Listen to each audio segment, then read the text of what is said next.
안녕하십니까, 박성호입니다. 오늘은 이제 플라톤의 이야기가 생각납니다. 플라톤이 이런 말을 했죠. 정치를 외면한 가장 큰 대가는 가장 저질스러운 인간에게, 저질스러운 인간들에게 지배를 당하는 것이다, 이렇게 말했죠. 요즘 우리나라의 정치를 보면 정치를 외면했을 때 어떤 결과를 가져오는지를 잘 말해주고 있습니다.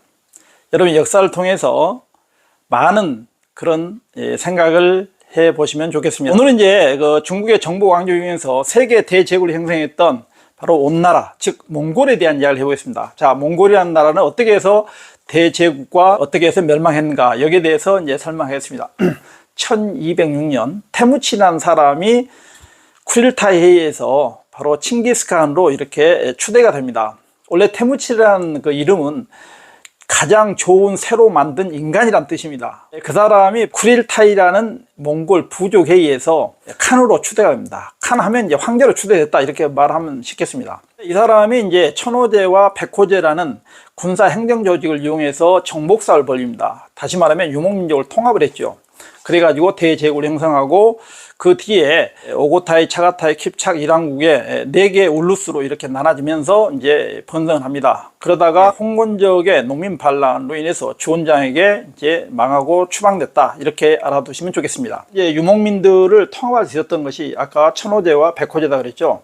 그러면서 그것을 이용해서 동서무역로를 점령하고 있던 서화, 탕쿠투 제국이 세운 서화를 이제 정복합니다, 징기스칸이. 그리고 두 번째는 이제 그 금나라가 아주 셌죠. 그것을 이제 남쪽으로 좀 쳐부수고, 정복은 이제 나중에 이제 그 오고타이 칸한테 합니다.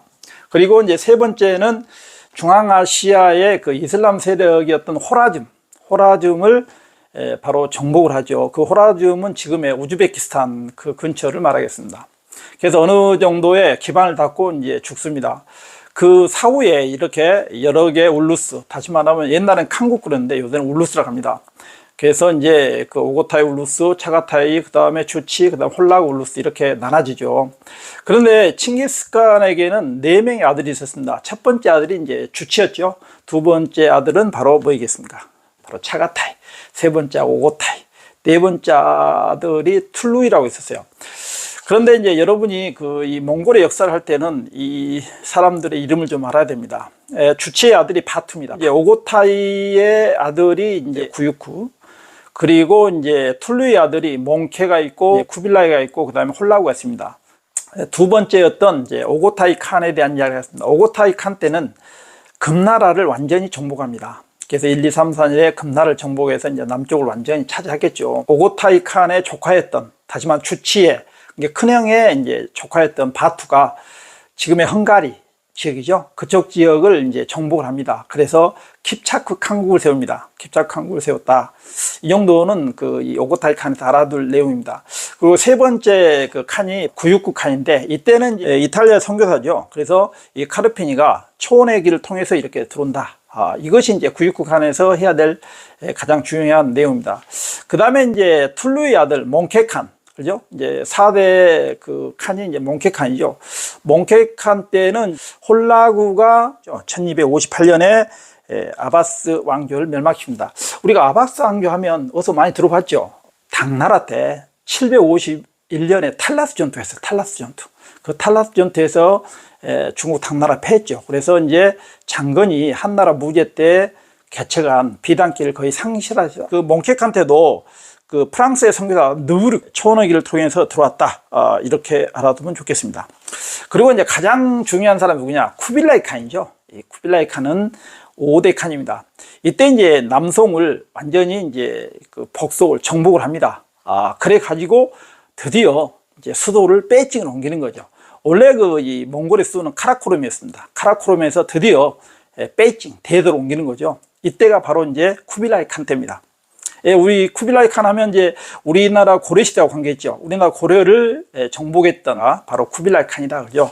그래서 또 쿠빌라이 칸 하면 그 당시에 이제 이 마르코 폴로가 들어오죠. 마르코 폴로, 베니스의 상인이었던 마르코 폴로가 들어와서 나중에 동방에 대한 그 이야기를 서술한 책이 바로 동방견문록이죠. 이걸로 인해서 이제 15세기 말에 그 신항로 개척에 동방인의 호기심을 불러일으켰던 책으로 유명합니다. 수도도 옮기고 그리고 이제 나라 이름을 온으로 고친 쿠빌라이 칸은 많은 정복 사업을 합니다. 그런데 정복을 해서 성공한 나라가 바로 남송이 있었고, 그리고 우리 고려가 이제 정복을 당했죠.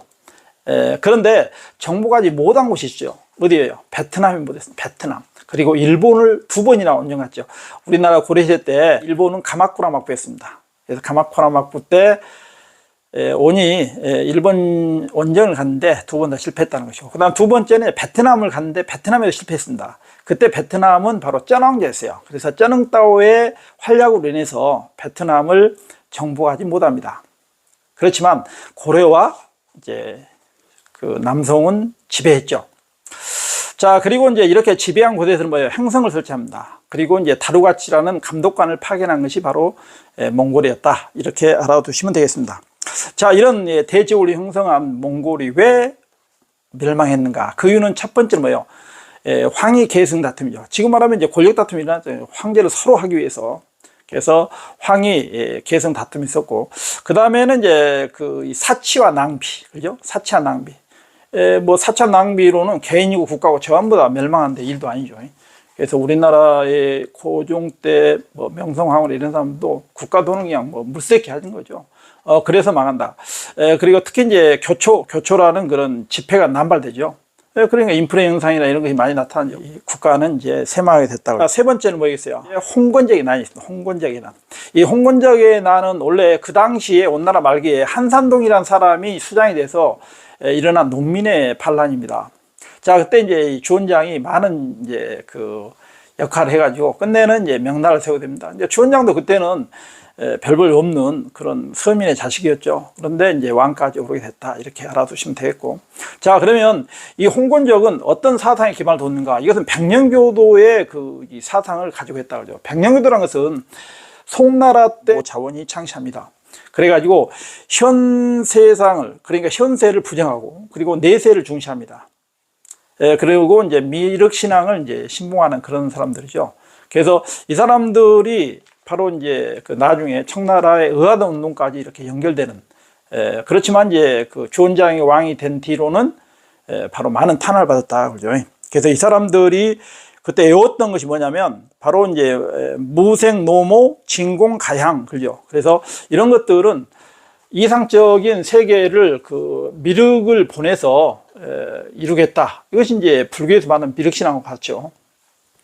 이렇게 했지만 실제로 홍건적이라는 것은 말 그대로 붉은 두 권을 두르고 이제 했다 해서 홍건적의 난 이렇게 말합니다. 자, 여기까지가 이제 정치적인 내용입니다. 다음에 경제적인 내용을 한번 볼게요. 경제적으로는 이제 교초가 이제 남발됐다고 그러죠. 그러니까 지금 말하면 이제 화폐를 막 찍어내니까 이것이 이제 물가 앙등이라든가 또는 이제 그 경제적인 혼란을 가져오죠.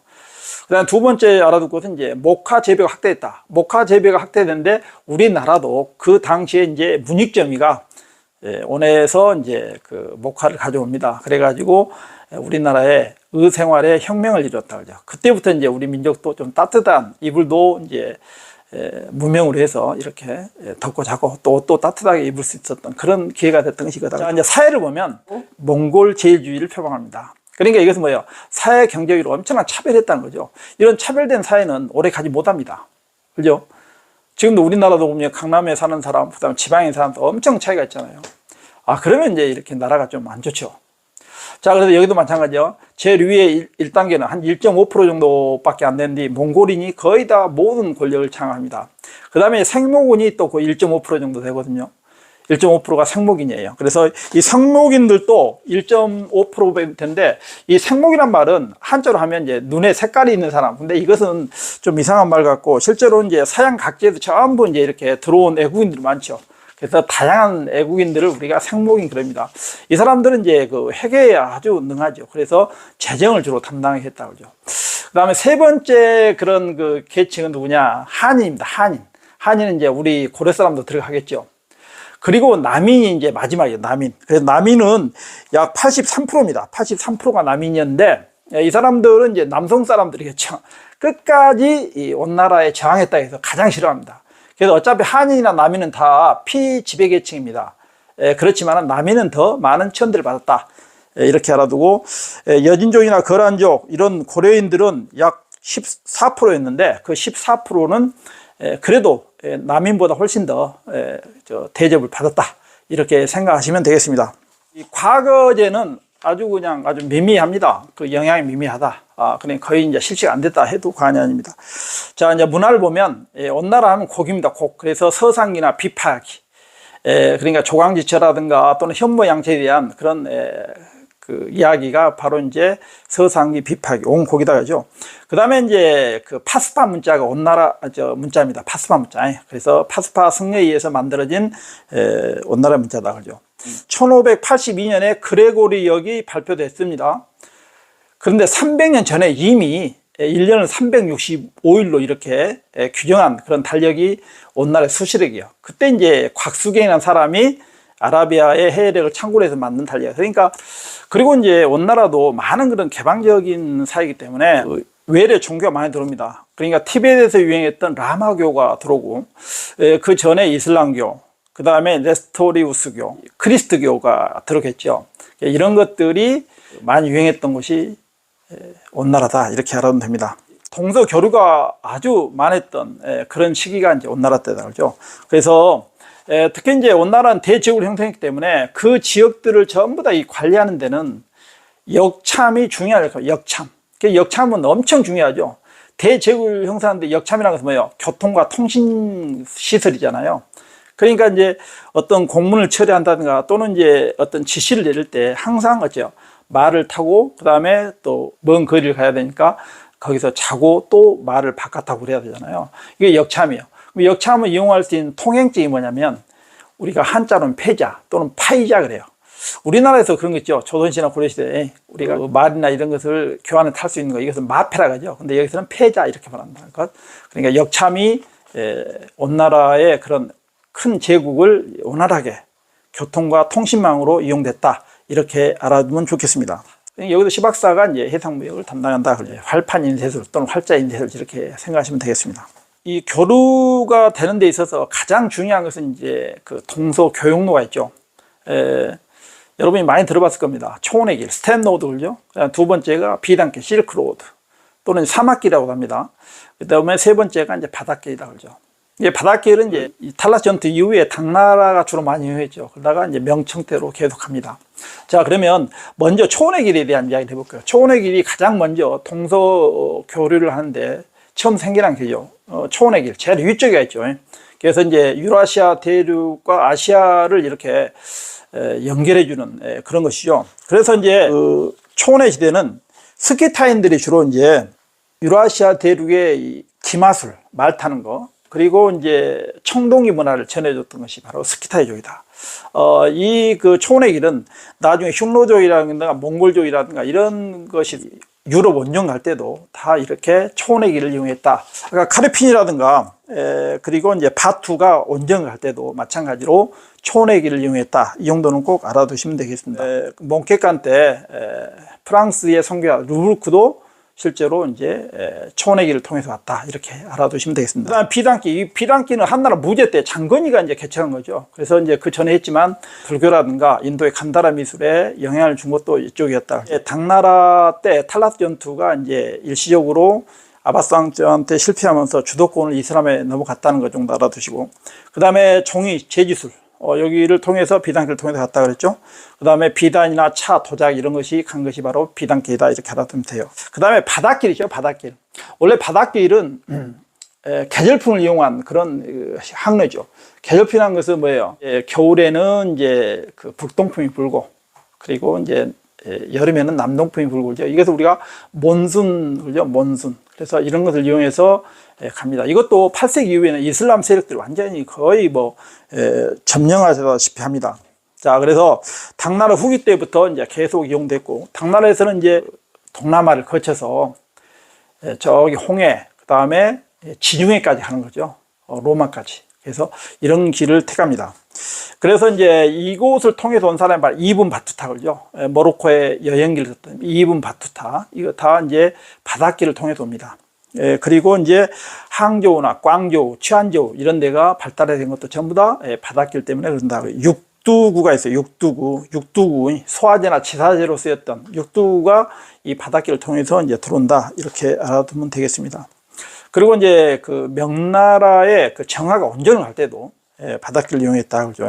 여기서 이제 하나 빠진 것이 있는데, 초원의 길에서는 우리 신라하고도 관계 있습니다. 신라의 경주 고분에 보면 이제 보금이라든가 유리 그릇이 있어요. 그래서 이런 것들도 초원의 길을 통해서 왔다. 자, 오늘은 상당히 이 온나라에 대해서 할 이야기가 많았습니다. 특히 다음 시간에 이제 이 온나라를 멸망시킨 주원장의 명나라에 대한 이야기를 해보겠습니다. 명나라. 그러면 다음 시간에 뵙겠습니다. 안녕히 계십시오.